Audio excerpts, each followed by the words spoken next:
General parking per day. Bibi, ano po naman po inidyo? Private property. Girl, naka-hide ang jacket. Ano? Ngayon, naka-hide ang kapon. Imitin mo, maray na lang. Abok niya man pati. Yan at papunta naman tayo sa Lake Louie. Tapos na tayo dun sa Moray Lake. Oh, it's yan. Yan. Medyo maraming tao pero hindi naman masyado, no? Oo. Ito yung sa mahangin. Ano? Yo, baka mas matawag mo yan.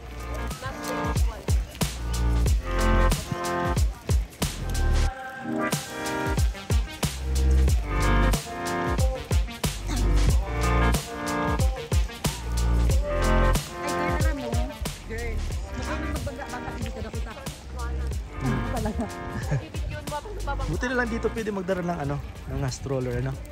Yan. It's not like the other one na pinuntahan natin, Dad. Here, it's just flat. You don't need to hide. Ay, natubad ang pila. Natubad? Oh, di ba? Makambalat sa lumot. Napakagandang lugar din, no? Sa dulo, may mga snow pa, oh.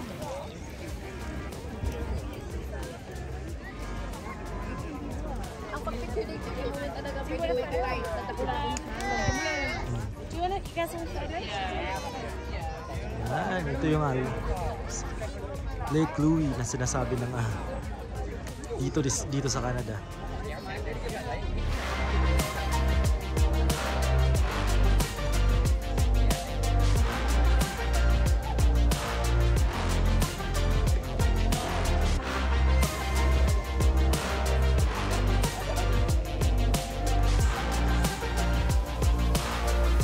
Pupunta kami dun sa dulo kasi magbo-boat daw kami. Pupunta dun sa dulo. Yan.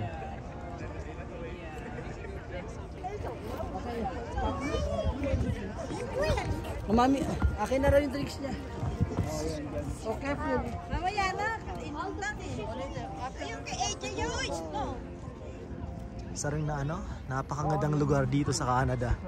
Dito sa Alberta. Yan, Banff, Alberta.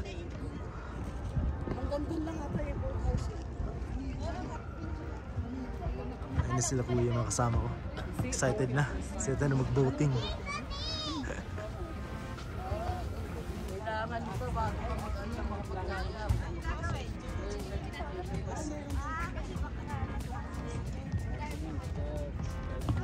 Marami tayong mga kababayan na kasabay na yan.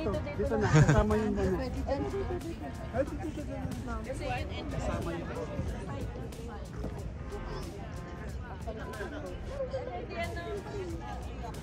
kasama lang yung boat house. Sila kuya pala pagpunta dito nakapunta dyan sa tuktok na yan. Dyan, yan. So, para mga 2 oras na hiking daw yan. Pag nag-work ka. Tawag dyan, Beehive. Yan, ang tawag daw sa... Hindi ko lang sure kung yan ba yan or ano, kung saan. Basta dyan sa taas yan. Basta Beehive. Beehive yan ang tawag dyan. Okay. So start mo doon. Doon ka dyan. Maganda dyan. Maganda dyan ang view. Mamaya pupuntahan natin yan. Ang pataas kaya 4. Tapos bawang 4. Bago kayo sumakay dyan sa boat na yan, nakita nyo yung mga boat yun sa dulo. Yung mga ganon. Kailangan nyo muna mag-sign ng waiver, syempre naman. For security lang. Pero napakaganda na itong lugar. 647. Hindi nakasama yung maliit. Iyak nang iyak eh. Baka ano lang. Nani pakatapos. Hindi? Ba? Hindi. Yeah. Fantastic. Gamit na soup. Ano siya po sa ilo sa gino? Ay, hindi na magsuka. Yan, sasakay na kami sa boat. Yan. I can take doon. Ay, lobat. Wait lang.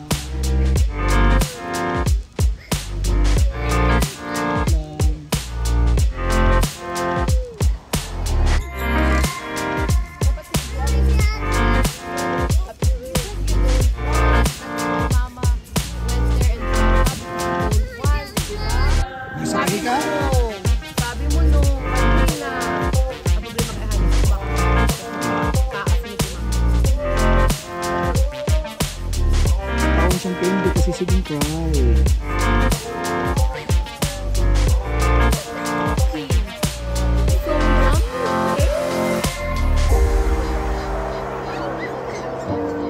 Pwede yan.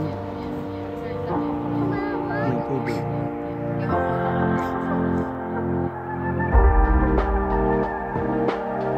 Yan, nandito kami sa gitna ng ano, yan, Lake Louie. Yan, no, siya lang ang pinapasaguan ko. First time ko nito pero madali lang pala kung paano gawin na paano mag-boating ano. Lalo na kung asawa mo ang Lalo. Yan.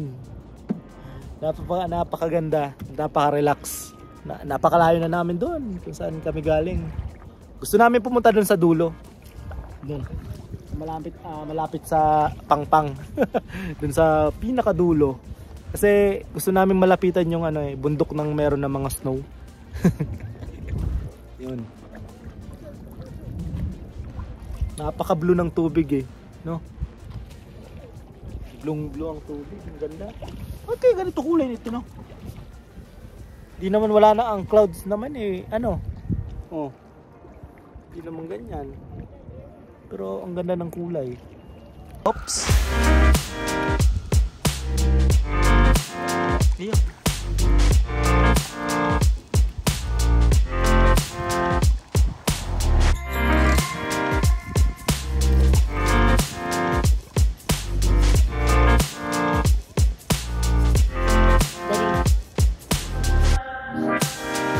Napaka-relax. Ang ganda ng ang ganda ng view mo. Diba? Tapos easy lang magsagwan-sagwan. Ganyan-ganyan ka lang. Tamang relax lang, no? Oh. Bangkir. Napakaganda na.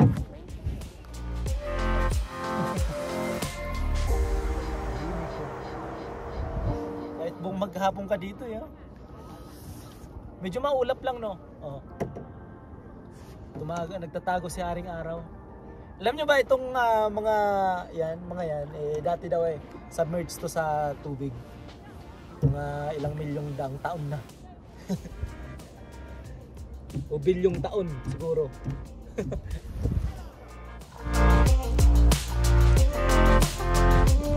Tubig. Lamig. Grabe, ang lamig ng tubig. Parang tinunaw na yelo. Oh?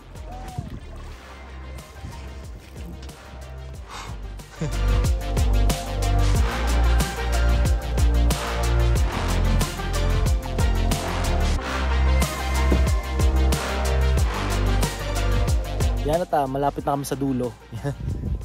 Kunti na lang. Hindi na sana namin tatapusin pero sayang Sarap naman mag-boating Yan.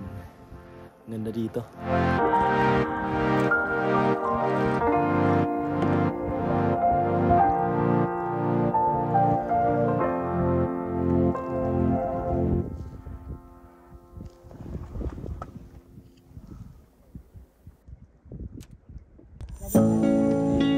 Yan at tinabot na namin ang dulo. Yan, sa wakas. Marami nagtitrail doon sa gilid. Parang mga langgam doon.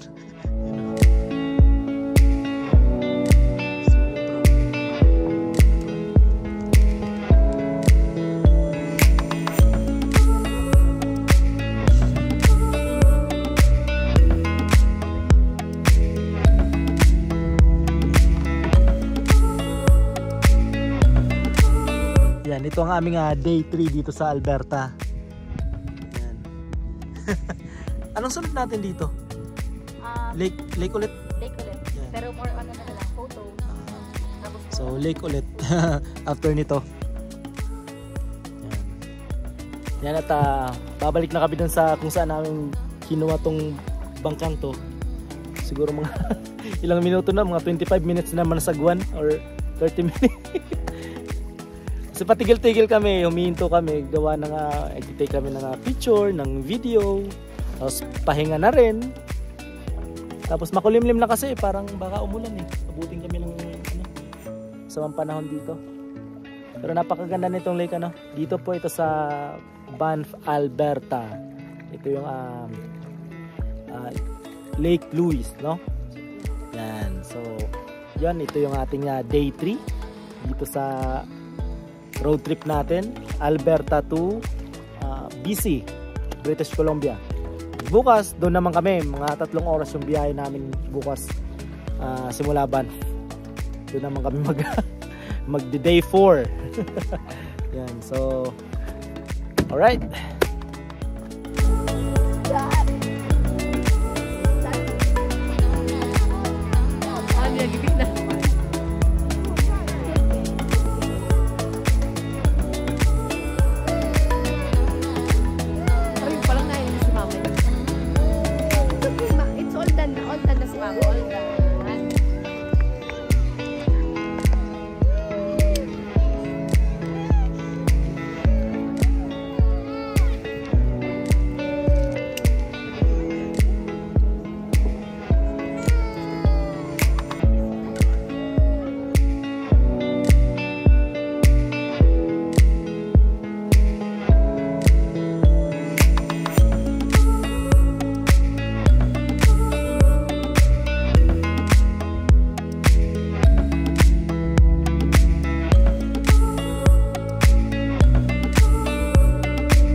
Yung ani may late ano sa imo bison?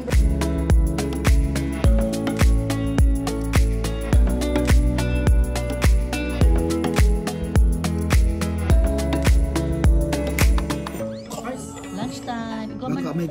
May ano ni may Cajun ka rin. Lunchtime. Oh wow. Salmon burger here for you. Thank you. No worries. Enjoy. Yan. At syempre nakakapagod naman na pumunta sa mga lake. Yan ay lunch na namin. Lake Louis Railway. Ayan. So nandito kami sa Lake Louis Railway Restaurant Station. So yan, ito yung lunch namin. Itong restaurant na to dati ata itong old station ng train Lake Louis Station. Railway talaga. So ginawa nilang restaurant kasi binago nila yung daan ng rails, tinaasan, ayun dati yan sa baba. Kaya sa loob ng restaurant ang daming old pictures. Pakita ko sa inyo mamaya kaya yung history nito parang maganda rin. Ang lalaki ng service. Nag-isip na si Kuya kang bayadan mo. Ilagay lang to sa top. Nice, no? Pagbalik namin ng Saskatoon, flat na naman na makikita namin ng Saskatchewan province. Ang ganda ng view, so ganda. Yan. Red.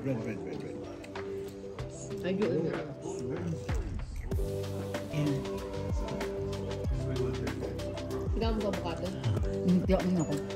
Namit tilapia. Gusto ko may may diligit bagang puto tayo.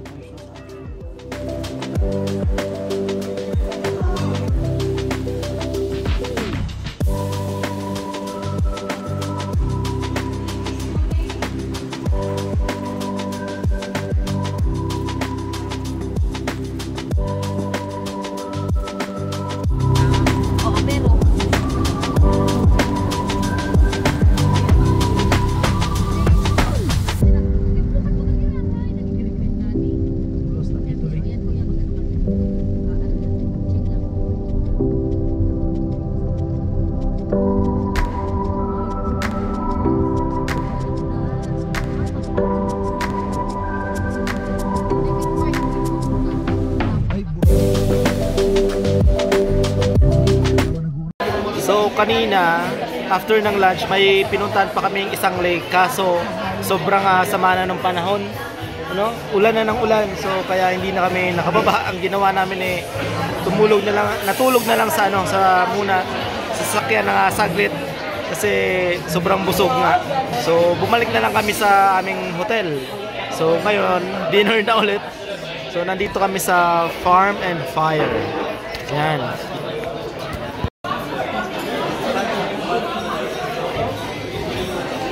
So, ito yung kabayaran ng kanina masamang panahon sa Bow Lake. Ikain na lang namin ng masarap. Yan. So, dinner muna tayo. Dinner.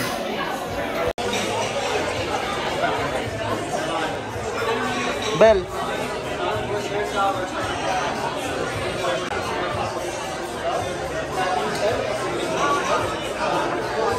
This cost $100. This one is $200 and this one is $200. Yo, or chocolate. Yeah, I know, that's what I've heard. And yeah, that's for the wait about it. Oh, maybe just give it to her first. Oh, sorry. And bone marrow for her first. Is that the medium? Medium well? Well, yeah. It's both medium. Oh, okay. To you, I will give it to you.